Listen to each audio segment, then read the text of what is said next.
Penguin Random House Audio presenta Colonialismo y Derechos Humanos. Apuntes para una historia criminal del mundo, de Eugenio Raúl Zaffaroni, narrado por Diego Longstaff. Al inolvidable Horacio González, In Memoriam.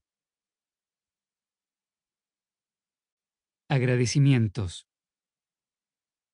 a quienes leyeron los primeros borradores, en particular Alejandro Slokar, Alberto Filippi, Alejandro Alagia, Matías Bailone, Gabriela Guzis, Juan Pegoraro, Nadia Espina, Ilison Díaz dos Santos, Nilo Batista, Fernando Tenorio Tagle, Lucas Ciarnielo, Agustín Arreal, Mariana Caraballo, José Manuel Martínez, Lucas Crisafulli, Rodrigo Codino, Pedro Patzer, Jacobo Grossman, Guido Croxato y Renato Vanelli por sus observaciones. Por descontado que los errores me pertenecen en exclusividad. A la jueza y los jueces con quienes tuve el honor de integrar la Corte Interamericana de Derechos Humanos, Elizabeth Odio Benito, Humberto Antonio Sierra Porto, Patricio Pazmiño Freire, Eduardo Biogrossi, Eduardo Ferrer MacGregor Poisot, Roberto Caldas y Ricardo Pérez Manrique, a su secretario Pablo Saavedra y a los letrados y letradas por los que de ellos aprendí en el sexenio en que integré ese tribunal. A los colegas Baltasar Garzón y Gustavo Ferreira por haberme permitido el honor de compartir el asesoramiento al presidente Evo Morales. A Rafael Correa por el interesante diálogo que me permitió en Bruselas.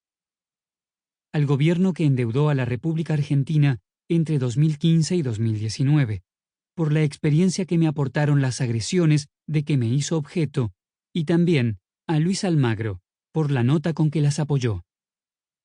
Sin estos estímulos, no me hubiese atrevido a esta aproximación al espíritu del sur como nutriente de los derechos humanos.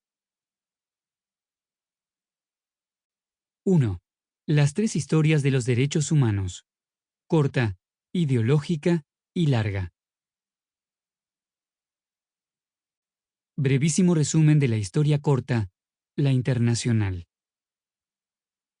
El derecho internacional público se ocupa de las relaciones jurídicas entre Estados que se obligan mediante tratados celebrados en ejercicio de sus soberanías.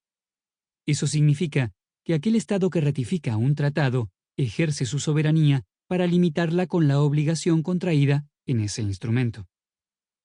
Tradicionalmente, como las relaciones de los Estados con sus habitantes no eran materia del derecho internacional, quedaban reservadas a las legislaciones internas. De manera grosera, se podría decir que los Estados se reservaban el derecho de dejar vivir o de matar a sus habitantes. Esta situación se mantuvo inalterada hasta mediados del siglo pasado.